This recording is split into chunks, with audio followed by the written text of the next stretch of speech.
નમસ્તે મિત્રો, સ્વાગત છે તમારું કલ્પતરુ એકેડમીના ઓનલાઈન લર્નિંગ પ્લેટફોર્મમાં. મિત્રો, ધોરણ 10 માટે દર વર્ષે જે ગાલા અસાઇનમેન્ટ બુકના 5 પ્રેક્ટિસ પેપરોનો સેટ આવતો હોય છે તેમાંના ઇંગ્લિશ વિષયનું પ્રશ્નપત્ર નંબર 2, રાઈટ, પ્રશ્નપત્ર 1 જે છે એનું ઓલરેડી એમાં સોલ્યુશન આપી દીધેલું છે એટલે આપણે પછીથી એ જોઈશું. પણ પ્રશ્નપત્ર નંબર 2 જે છે ત્યાંથી 2, 3, 4, 5 અને 6 એટલે કે ટોટલ 2 થી 6 આ 5 પેપરોના સોલ્યુશન કરવાના હોય છે. તો અહીં આપણે એની આન્સર કી આપવાનો પ્રયત્ન કરેલો છે. મિત્રો, ચેનલ ઉપર ગણિત વિષય જે છે એના પ્રશ્નપત્ર નંબર 2 એનો વિભાગ A, right, A already upload થઈ ગયો છે. લિંક તમને નીચે ડિસ્ક્રિપ્શનમાં પણ મળી જશે અને છેલ્લે વિડીયોના અંતમાં એન્ડ સ્ક્રીન ઉપર મળી જશે. શરૂ કરીએ આપણે. તો મિત્રો, સેક્શન એ ની અંદર તમને પેરેગ્રાફ પરથી પ્રશ્નના જવાબ લખવાના પૂછાય છે. તો 5 પેરેગ્રાફ હોય છે અને આ 5 પેરેગ્રાફમાં 2 પ્રશ્ન એટલે કુલ 10 પ્રશ્નના જવાબ તમારે લખવાના હોય છે. તો અહીં પહેલા પેપરની અંદર આપણે જોઈએ તો જે પહેલો પેરેગ્રાફ છે તો એ તમારો પહેલો પેરેગ્રાફ તાજનગર રેલવે સ્ટેશનનો છે, રાઈટ. તો most of the 3000 people living in the village R farmers. જે ગામની અંદર રહેતા 3000 લોકો છે એ મોટાભાગે શું છે, ખેડૂત છે. But such was the burning desire to have a station in the village, everybody contributing according to their capacity. બધાને એવી ઈચ્છા હતી, બર્નિંગ ડિઝાયર એટલે કે સળગતી ઈચ્છા, એટલી પ્રબળ ઈચ્છા હતી કે ગામમાં એક એટલીસ્ટ રેલવે સ્ટેશન તો હોય જ, બરાબર. અને એના માટેથી બધાએ પોતપોતાની ઈચ્છા શક્તિ પ્રમાણે એકોર્ડિંગ ટુ ધેર કેપેસિટી એટલે કે એઓની જે કાર્યક્ષમતા કેપેસિટી હતી એ પ્રમાણે પોતાનું કન્ટ્રીબ્યુટેડ એટલે કે યોગદાન આપ્યું. કન્ટ્રીબ્યુશન એટલે યોગદાન, એના ઉપરથી કન્ટ્રીબ્યુટેડ એટલે યોગદાન આપ્યું. Ranging from 3000 rupees to 75,000 rupees.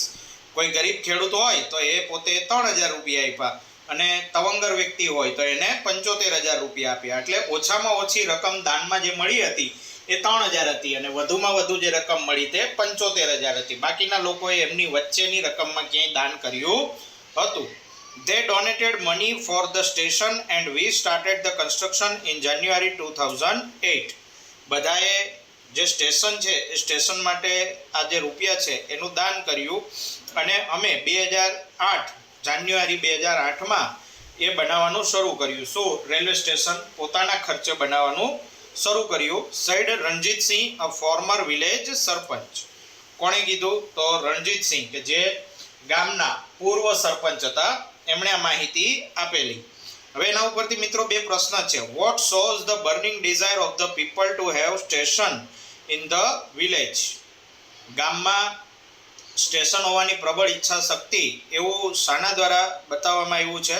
The people were so keen to have railway station in the village that everybody contributed according to their capacity from 3000 rupees to 75,000 rupees. બધા લોકો એટલી પ્રબળ ઈચ્છા શક્તિ ધરાવતા હતા કે એમણે રેલવે સ્ટેશન માટેથી 3000 રૂપિયાથી 75,000 રૂપિયા સુધીનું યોગદાન આપ્યું. એ બાબત દર્શાવે છે કે બધાનામાં પ્રબળ ઈચ્છા શક્તિ રહેલી છે. એટલે ભલે ગરીબ હોય તો એને 3000 રૂપિયાની પણ રકમ દાનમાં આપી ખરા, કારણ કે ગરીબ વ્યક્તિની પણ ઈચ્છા હતી કે ગામમાં રેલવે સ્ટેશન હોય અને ધનવાન વ્યક્તિની પણ ઈચ્છા હતી કે ગામમાં રેલવે સ્ટેશન હોય, રાઈટ. બીજો પ્રશ્ન છે, when did the construction of the station begin. સ્ટેશનનું બાંધકામનું કામ શરૂ ક્યારે થયું? તો જાન્યુઆરી 2008માં, રાઈટ. તો the construction of the station began in જાન્યુઆરી 2008. મિત્રો, અહીં ખાસ ધ્યાન આપજો, ઉપર પ્રશ્ન છે ભૂતકાળમાં છે, ડીડ આપેલો છે એટલે ક્રિયાપદનું મૂળ રૂપ વાપરેલું છે બિગિન, રાઈટ.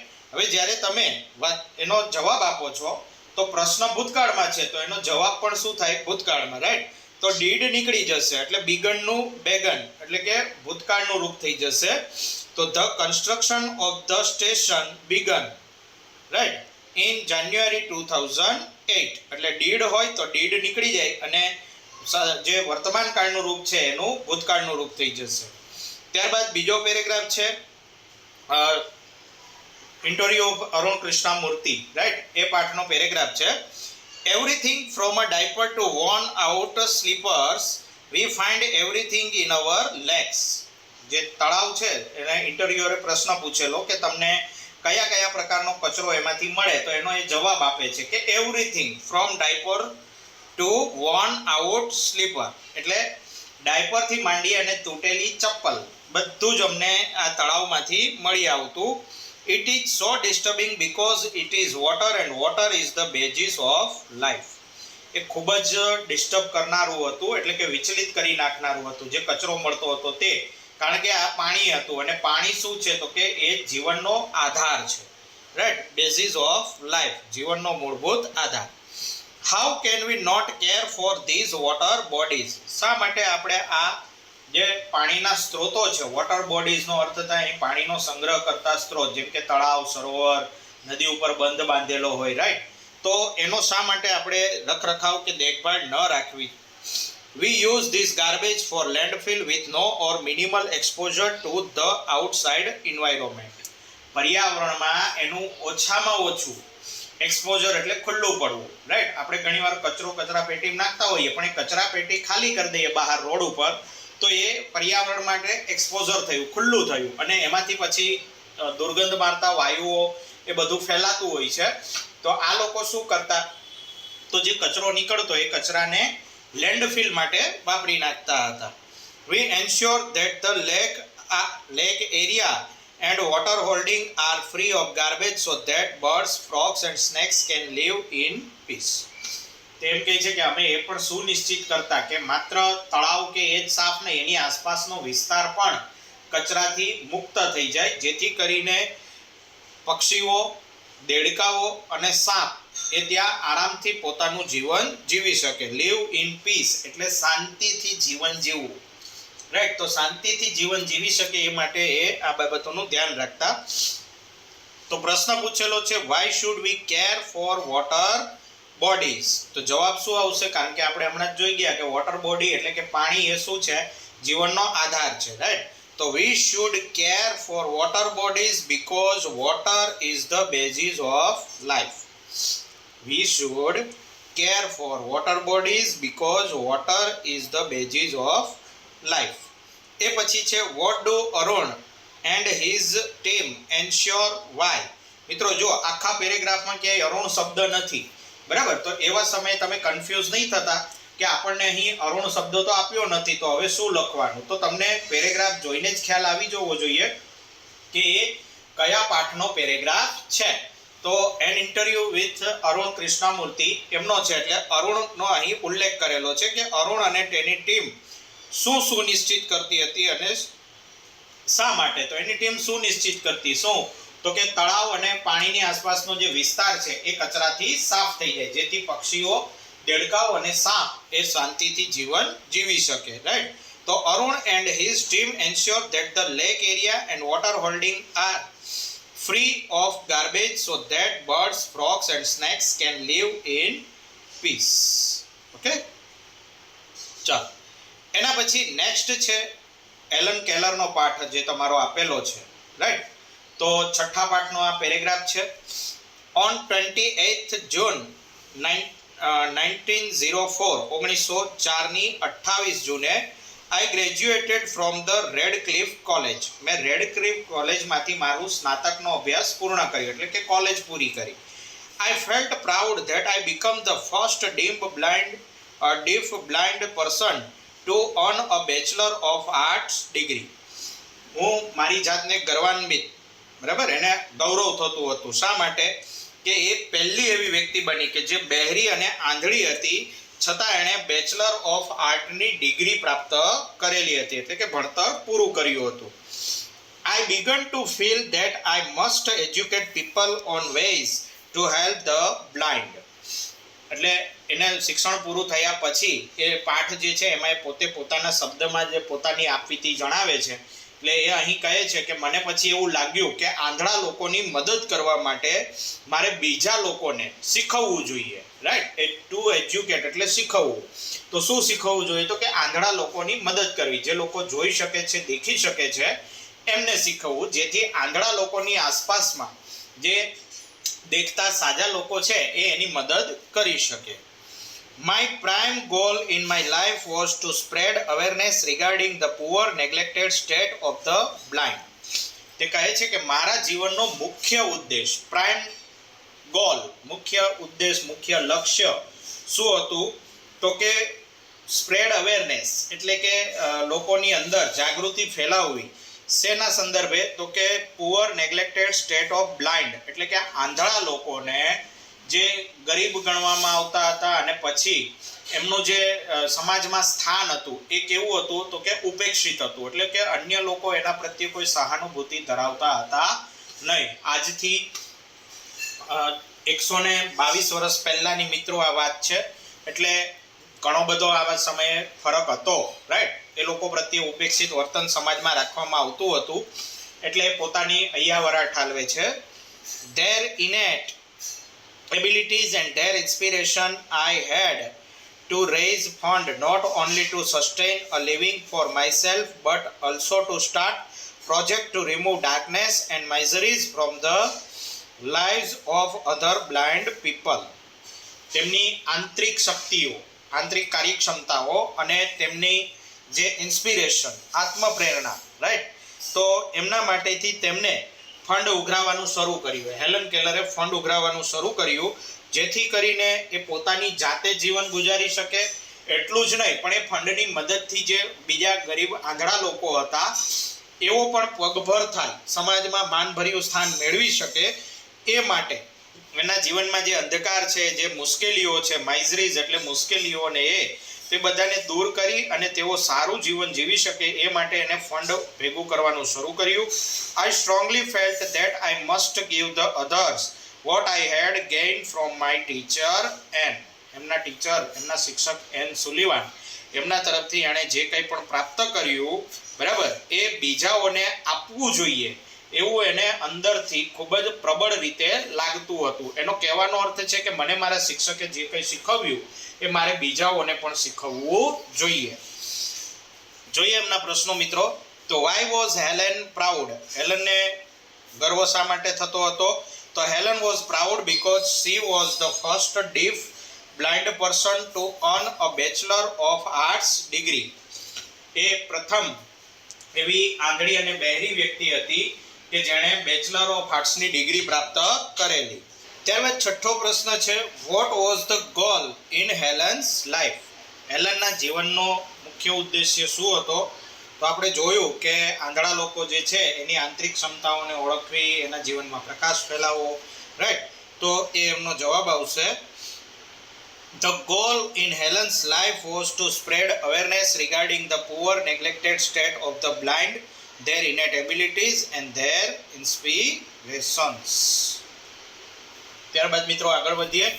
મિત્રો આમની પીડીએફ તમારે જોઈતી હોય તો નીચે ડિસ્ક્રિપ્શન બોક્સમાં એની લિંક મળી જશે, ત્યાંથી તમે પીડીએફને ડાઉનલોડ કરી શકશો. થોડો અમને સમય આપજો, કારણ કે પીડીએફ તૈયાર થતા અને અપલોડ કરવામાં ટાઈમ લાગે છે, રાઈટ? તો તમને એકાદ દિવસની અંદર નીચે ડિસ્ક્રિપ્શન બોક્સમાં લિંક મળી જશે, તો ત્યાંથી તમે સેક્શન વાઇઝ પીડીએફ તમને પ્રાપ્ત થઈ જશે. ચાલો, નેક્સ્ટ પેરેગ્રાફ છે દેવાંગી શુભાંગી બે બહેનો વચ્ચેનો. પક્ષીઓ વિશે દેવાંગી શુભાંગી સાથે વાત કરે છે, રાઈટ? તો ફીધર ફ્રેન્ડ એ પાઠ જે છે એમનો આ આપણો પેરેગ્રાફ છે. Devangi said they have left us because we have destroyed their homes. તેઓ આપણે છોડીને જતા રહ્યા, કારણ તો કે આપણે એમના ઘર જે છે એમનો નાશ કરી નાખ્યો. Shubhangi said how? I haven't done that mischief. Shubhangi કહે છે કેવી રીતે? મેં તો એવી કોઈ શરારત કરી નથી. Devangi said no sweetheart, actually we have designed our house in such a way that the birds cannot enter into the house. તે કહે છે કે ના પ્રિય, તે એવું નથી કર્યું, પણ હકીકતમાં આપણે આપણા ઘર એવી રીતે બનાવ્યા છે કે જેથી પક્ષીઓ તેની અંદર દાખલ થઈ શકે નહીં. We do not allow them to nest in our premises.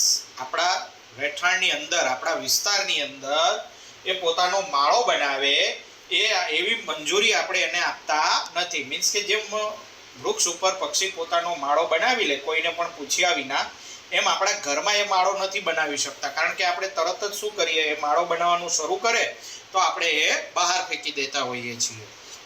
They feel safe living with us. તેઓ આપણી સાથે રહેવામાં પોતાની સલામતી અનુભવે છે. That's why we call them the house sparrow. તેથી જ આપણે એને ઘર ચકલી તરીકે ઓળખીએ છીએ. અહીં ચકલી વિશે વાત થાય છે કે ચકલી જે છે મોટાભાગે તમે જુઓ તો ઘરમાં જો એને પ્રવેશ આપવા દેવામાં આવે, રાઈટ, તો પછી એ ફોટો ફ્રેમ હોય કે કોઈ દિવાલ ઘડિયાળ કે કંઈ પણ હોય તો એની પાછળ પોતાનો માળો બનાવી લેતી હોય છે. Subhangi said, well, I want them back and I am sure my friends will also help me. એ કહે છે કે સારું, હું સુનિશ્ચિત કરીશ કે તે પાછી આવે અને હું તથા મારા મિત્રો એને મદદ કરીશું. Devangi said, okay, you can prepare sparrow nest with the help of cardboard box. Do not feed birds gaठियास. It is very harmful to their stomach. તો કહે છે સારું, તો તમે તમારા મિત્રની સાથે મળી અને કાર્ડબોર્ડ એટલે કે પુઠ્ઠાના માળાઓ, રાઈટ, તો ઘણી જગ્યાએ તમે જોતા હો તો બોક્સ જેવું બનાવી અને મૂકી દેતા હોય છે, જેમાં ચકલી જઈ શકે એવડો હોલ હોય તો એ અંદર પોતાનો માળો બનાવતી હોય છે. તો આવા માળા બનાવો અને પક્ષીઓને ગાંઠિયા નહીં ખવડાવો. અત્યારે તમે જુઓ તો મોસ્ટ ઓફ આપણે ત્યાં ગુજરાતમાં ઘણી જગ્યાએ આવું ચલણ છે કે પક્ષીઓ માટે ગાંઠિયા કે એવું ફરસાણ નાખતા હોય છે. તો એકચ્યુઅલી એમનું જે પાચન તંત્ર છે એ આવા ગાંઠિયાને પચાવવા માટે બનેલું નથી, રાઈટ, એટલે એના પેટને નુકસાન કરે છે. Put some grains like rice, millet, etc. and water in a dish. શું કહે છે કે થોડું તમે ગ્રેઇન એટલે કે અનાજના દાણા જેવા કે રાઈસ એટલે ચોખા, મિલેટ એટલે બાજરો વગેરે, રાઈટ, એટલે જવ, જુવાર વગેરે વગેરે આપણે એમાં મૂકી શકીએ અને ડીશમાં થોડું પાણી મૂકો જેથી એ ખાય અને પાણી પી શકે. તો આગળ વધીએ. આ જે પેરેગ્રાફ છે, પેરેગ્રાફ પરથી પ્રશ્ન જોઈએ તો why have the sparrows left us? ચકલીઓ આપણને છોડીને શા માટે જતી રહી? તો the sparrow have left us because we have destroyed their homes. કારણ કે આપણે તેમના ઘર નષ્ટ કરી નાખ્યા. 8મો છે what should we offer to the birds? આપણે પક્ષીઓને ખાવા માટે શું આપવું જોઈએ? તો we should offer grains like rice and millets and some water in a dish to the birds. પક્ષીઓને થોડું પાણી, ખાવા માટે એને દાણા જેમ કે ચોખા, બાજરી એના જેવા દાણાઓ આપવા જોઈએ, રાઈટ. ચાલો, ત્યાર પછીનો જે પેરેગ્રાફ છે, ઓકે, પેરેગ્રાફની અંદર એક લવ સ્ટોરીનો જે તમારો પાઠ છે ટેસ્ટ ઓફ ટ્રુ લવ એમાંથી લીધેલો છે. He stood straight, saluted and held the book toward the woman. તે સીધો ઊભો રહ્યો, સલામ કરી અને જે હાથમાં ચોપડી હતી એ પેલી સ્ત્રીની સામે રહે એ રીતે એણે પકડી. As he spoke, he thought how different she was from the girl he had expected. As he spoke, એ બોલ્યો, બરાબર, એ જ સમયે વિચાર કરવા લાગ્યો. શું વિચાર? કે એના મનમાં જે છોકરીની કલ્પના હતી એના કરતાં આ કેટલી અલગ છે. હવે એ વિચાર કરતા કરતા બોલે છે, I am Lieutenant John Blandford and you are Miss Manel. I am so glad we could meet. પોતાનું ઇન્ટ્રોડક્શન આપે છે કે હું લેફ્ટનન્ટ જોન બ્લેનફોર્ડ છું અને તમે મિસ મેનેલ છો. તમને મળીને મને ખૂબ જ આનંદ થયો. May I take you to dinner? શું હું તમને બપોરના ભોજન માટે લઈ જઈ શકું? A smiled appeared on the woman's face. આ સાંભળી અને પેલી સ્ત્રીના ચહેરા ઉપર થોડું હાસ્ય આવ્યું. મિત્રો, વિદેશની અંદર કોઈ પણ સ્ત્રીને પ્રપોઝ કરતા પહેલા એને આ રીતે ડિનર કે એ ઓફર કરવામાં આવતું હોય છે, લંચ ડિનર, રાઈટ. તો સોરી મિત્રો, લંચ એટલે બપોરનું ભોજન, ડિનર એટલે રાત્રિનું ભોજન, ઓકે, માય મિસ્ટેક. તો એ એમના રાત્રિ ભોજન ઓફર કરે છે કે મારી સાથે તમે બહાર જમવા આવશો એમ. તો પેલી થોડી હસે છે. તો પેલી કહે છે I don't know who you are young man. એ કહે છે કે હું તને નથી જાણતી યુવાન માણસ, તું કોણ છો, યુવા, બરાબર. She answered, તે જવાબ આપે છે, that young lady in the green suit asked me to wear this red rose on my coat. જે પેલી લીલા કપડાં પહેરીને ઊભેલી યુવા સ્ત્રી છે એણે મને આ ગુલાબ જે છે એ પહેરવા માટે કહ્યું હતું, રોઝ ઓન માય કોટ, એટલે એણે જે કોટ પહેરેલો, બરાબર, તો એ કોટ ઉપર એણે આ લાલ ગુલાબ પહેરવા માટે મને કહ્યું. She also said if he invite you to dinner, tell him I am waiting at the restaurant across the street. એણે મને એ પણ કહ્યું કે જો એ તમને, એટલે કે તે પેલો છોકરો, બરાબર, એ જો તમને રાત્રિ ભોજન માટે આમંત્રણ આપે તો તમે એટલું કહેજો કે રસ્તાની સામેની બાજુએ જે હોટલ છે, રેસ્ટોરન્ટ છે, ત્યાં હું એની રાહ જોતી બેઠી છું. It is a test of some kind. And added, it is a test of some kind. અને એણે ઉમેર્યું કે આ એક પ્રકારની પરીક્ષા હતી. એટલે સ્ટોરી તો મિત્રો જો કદાચ તમારે પાઠ નહીં ચાલ્યો હોય, પાઠ ચાલે ત્યારે તમને ખ્યાલ આવશે કે સ્ટોરી શું છે, બરાબર. મસ્ત પાઠ છે, શાંતિથી ભણવો. અત્યારે આપણે એનું સોલ્યુશન જોઈએ. How did the Blenford greet the woman. બ્લેનફોર્ડે જે પેલી સ્ત્રી હતી એનું અભિવાદન કેવી રીતે કર્યું? તો બ્લેનફોર્ડ stood straight, saluted the woman and held the book toward her to introduce himself. બંને વચ્ચે નક્કી થયેલું કે બંને એકબીજાને ઓળખશે કેવી રીતે, કારણ કે એને તો પહેલી વખત જ મળી રહ્યા હતા. તો પેલી સ્ત્રીએ કીધેલું કે હું લાલ ગુલાબ પહેરીને આવીશ, અને આણે કીધેલું કે હું પુસ્તક હાથમાં રાખીશ, બરાબર. તો એ બંને વચ્ચે નક્કી થયું, એટલે પુસ્તક પેલી જોઈ શકે તેવી રીતે વ્યવસ્થિત એણે પકડેલું. What did the woman say about the red rose? લાલ ગુલાબ વિશે પેલી સ્ત્રીએ શું કીધું? તો કે the woman said that the young lady in the green suit had asked her to wear the red rose on her coat. લીલા કપડામાં રહેલી સ્ત્રીએ એને આ કોટ ઉપર લાલ ગુલાબ પહેરવા માટે કહ્યું હતું. તો મિત્રો આ રીતે 10 પ્રશ્નો તમને પૂછાય છે. 11મા પ્રશ્નની અંદર તમને બે શોર્ટ નોટ એકના અથવામાં એક આપેલી હોય છે, અને શોર્ટ નોટના મુદ્દાઓ હોય છે. મુદ્દાઓ પરથી તમારે શોર્ટ નોટ લખવાની છે, રાઈટ. અહીં તમને details of the wonderful creation જે પાઠ છે, વન્ડરફુલ ક્રિએશન, બરાબર, એનો તમને શોર્ટ નોટ આપી છે. તો શોર્ટ નોટના મુદ્દાઓ આપી દીધા છે અને એના ઉપરથી તમારી શોર્ટ નોટ છે. આપણે અહીં સમય નહીં લઈએ કારણ કે શોર્ટ નોટ્સમાં વધારે કંઈ એવું છે નહીં.